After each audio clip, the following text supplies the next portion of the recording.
নমস্কার বন্ধুরা, মিষ্টি কিচেনে সবাইকে স্বাগত। আজকে রেসিপি ভেটকি মাছের কাঁটা চচ্চড়ি। প্রথমে মাছের কাঁটাগুলিকে লবণ, হলুদ, লঙ্কা গুঁড়ো আর সামান্য সরষের তেল দিয়ে 5 মিনিটের জন্য ম্যারিনেট করে রেখে দেবো।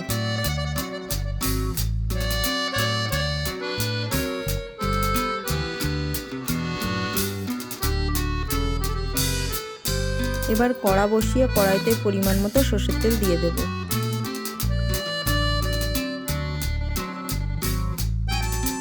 তেল গরম হয়ে গেলে ভেটকি মাছের কাঁটাগুলো দিয়ে দেব।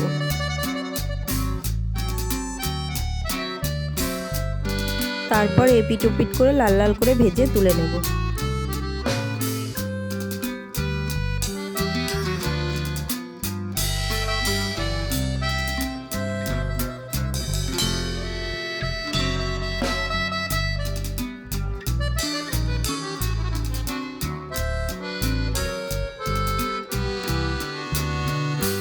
ওই তেলে কেটে রাখা আলু দিয়ে দেব।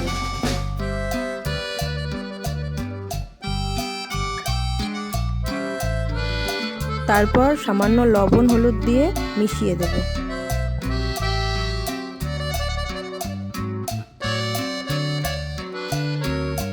আলুগুলি 50% ভাজা হলে তুলে নেব।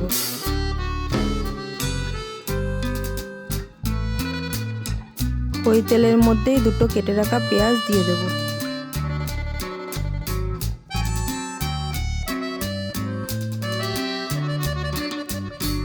পেঁয়াজটা একটু ভাজা ভাজা হলে 1 চামচ আদা রসুনের পেস্ট দিয়ে দেবো।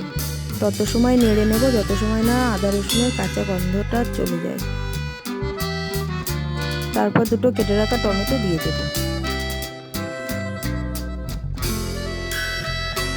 তারপর 1 চামচ লবণ দিয়ে দেব।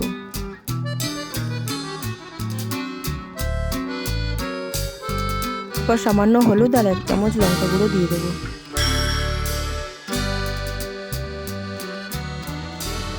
এবার মশলাগুলো ভালোভাবে নেড়ে চেড়ে নিয়ে ভেজে রাখা আলুটা দিয়ে দেব।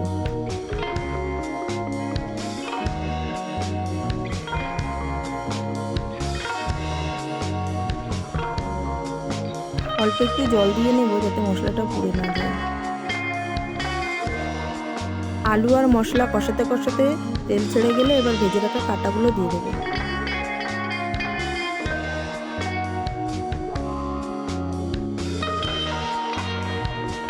এবার 2-3 মিনিট কষিয়ে নিয়ে জল দিয়ে দেব।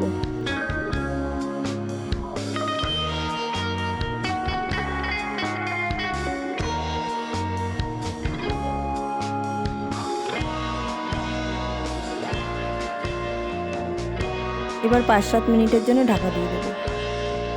A few moments later. এবার ঢাকা খুলে শুকনো খোলায় ধনে, জিরে, দারচিনি, শুকনো লঙ্কা ডাস্ট করা দিয়ে দেব। এবার কাঁটা চচ্চড়িটা নামিয়ে নেব।